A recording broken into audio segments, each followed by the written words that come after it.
स्वागत है आपका chemistry simplified by Pallavi ma'am channel में। Today we discuss the Williamson ether synthesis in halo alkanes. देखिए, इस रिएक्शन के अंदर जब halo alkane sodium ethoxide alkoxide के साथ में रिएक्शन करती है तो कॉरस्पॉन्डिंग ईथर बनाती है। जैसे कि देखिए, यहाँ पे मैंने एग्जाम्पल लिया है ब्रोमो इथेन का। ब्रोमो इथेन यानी CH3CH2Br है ना, और सोडियम इथॉक्साइड का फॉर्मूला CH3CH2ON।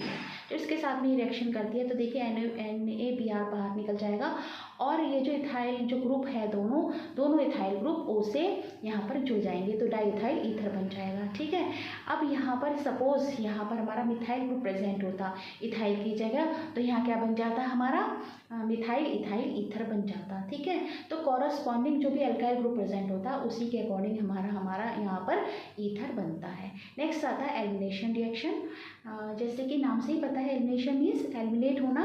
अगर एलिमिनेट होता है हेलोजन हेलो एल्केन्स से तो वो देता है हमारा एल्कीन्स। ठीक है, तो ये किसकी प्रेजेंस में होता है? अल्कोहलिक OH की प्रेजेंस में होती है ये रिएक्शन। इसको हम डीहाइड्रोहेलोजिनेशन भी कहते हैं, क्योंकि ये जहाँ से हेलोजन जिस कार्बन एटम से निकलता है उसके एडजेसेंट कार्बन से हाइड्रोजन को भी बाहर निकालता है। ठीक है, जैसे एग्जाम्पल लिया है मैंने 2-ब्रोमो-ब्यूटेन का। तो देखिए यहाँ पर हमारे जब 2-ब्रोमो-ब्यूटेन के OH के साथ में अल्कोहलिक OH के साथ रिएक्शन करती है तो दो प्रोडक्ट बनते हैं। एक तो 1-ब्यूटीन बनता है, 2-ब्यूटीन बनता है। 1-ब्यूटीन माइनर प्रोडक्ट होता है, 2-ब्यूटीन हमारा मेजर प्रोडक्ट होता है। अब ये मेजर प्रोडक्ट क्यों होता है? क्योंकि ये जो 2-ब्यूटीन है वो सेरचेफ रूल के अकॉर्डिंग बनता है।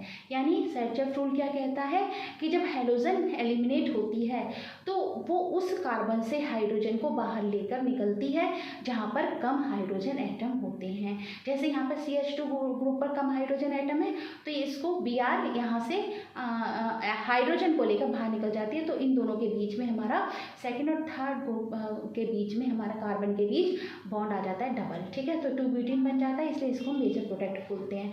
अब दूसरा जो प्रोडक्ट बनता है, दूसरा प्रोडक्ट कम मात्रा में बनता है, लेकिन ये क्या बनता है? फर्स्ट पोजीशन से हाइड्रोजन को लेकर ब्रोमीन निकलती है तो यहाँ पर डबल बॉन्ड आ जाता है, तो 1-ब्यूटीन बन जाता है। ये माइनर प्रोडक्ट बनता है। ठीक है, सर मैं नेक्स्ट रिएक्शन दी है मैंने टर्शी ब्यूटाइल क्लोराइड की। ठीक है, टर्शी ब्यूटाइल क्लोराइड का फॉर्मूला देखिए ये है।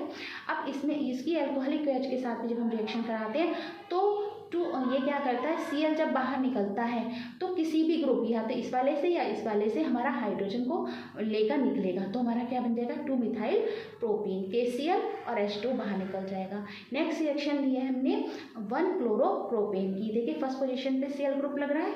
ठीक है, और ये फर्स्ट पोजीशन पे जो Cl है वो सेकंड पोजीशन पे जो C है उसके हाइड्रोजन को लेकर बाहर निकलता है, तो यहाँ पर इन दोनों फर्स्ट और सेकंड के बीच में डबल बॉन्ड आ जाता है, इसलिए बन जाता है हमारा प्रोपीन। H2 और KCl बाहर निकल जाता है। तो I hope you understand well. मिलते हैं नेक्स्ट लेक्चर में। Thank you.